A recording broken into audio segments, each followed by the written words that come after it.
Coronavirus, le président Donald Trump annonce une période horrible aux États-Unis. Le coronavirus a fait plus de 63 000 morts dans le monde depuis son apparition en décembre en Chine, dont près des 3/4 en Europe, et Donald Trump a averti les Américains que les États-Unis, déjà durement touchés par le fléau, entraient dans une période horrible. Au moins 63 437 décès ont été recensés dans le monde, dont plus de 46 000 en Europe, continent le plus touché, selon un bilan de l'AF.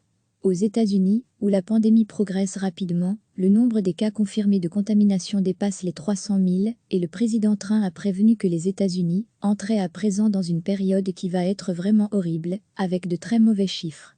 Ce sera probablement la semaine la plus dure, a déclaré M. Trump lors d'un briefing à la Maison-Blanche. Il va y avoir beaucoup de morts, a-t-il ajouté. Avec 15 362 morts, l'Italie est actuellement le pays au monde comptant le plus de décès, suivi de l'Espagne, 11 744, des États-Unis, 8 098, de la France, 7 560, et du Royaume-Uni, 4 313. Une note d'espoir est toutefois parvenue d'Italie, où le nombre d'hospitalisations en soins intensifs a diminué pour la première fois depuis le début de l'épidémie, il y a plus d'un mois. La maladie étant officiellement jugulée en Chine, les États-Unis sont en passe de devenir la nouvelle ligne de front de la pandémie. Dans la seule ville de New York, 1905 décès ont été enregistrés. Les Américains se préparent donc au pire, bâtissant des hôpitaux de campagne de Los Angeles à Miami, avec des milliers de lits supplémentaires de réanimation et un gigantesque navire hôpital à quai à New York. Recevez chaque matin l'essentiel de l'actualité. Le coronavirus a fait plus de 63 000 morts dans le monde depuis son apparition en décembre en Chine, dont près des 3/4 en Europe, et Donald Trump a averti les Américains que les États-Unis, déjà durement touchés par le fléau, entraient dans une période horrible.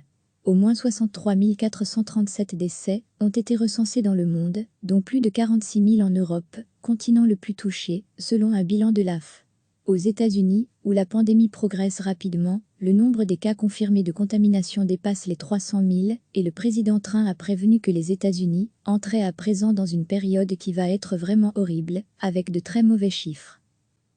Ce sera probablement la semaine la plus dure, a déclaré M. Trump lors d'un briefing à la Maison-Blanche. Il va y avoir beaucoup de morts, a-t-il ajouté. Avec 15 362 morts, l'Italie est actuellement le pays au monde comptant le plus de décès, suivi de l'Espagne, 11 744, des États-Unis, 8 098, de la France, 7 560, et du Royaume-Uni, 4 313. Une note d'espoir est toutefois parvenue d'Italie, où le nombre d'hospitalisations en soins intensifs a diminué pour la première fois depuis le début de l'épidémie, il y a plus d'un mois. La maladie étant officiellement jugulée en Chine, les États-Unis sont en passe de devenir la nouvelle ligne de front de la pandémie. Dans la seule ville de New York, 1905 décès ont été enregistrés. Les Américains se préparent donc au pire, bâtissant des hôpitaux de campagne de Los Angeles à Miami, avec des milliers de lits supplémentaires de réanimation et un gigantesque navire hôpital à quai à New York. Cliquez sur s'abonner pour recevoir les dernières nouvelles.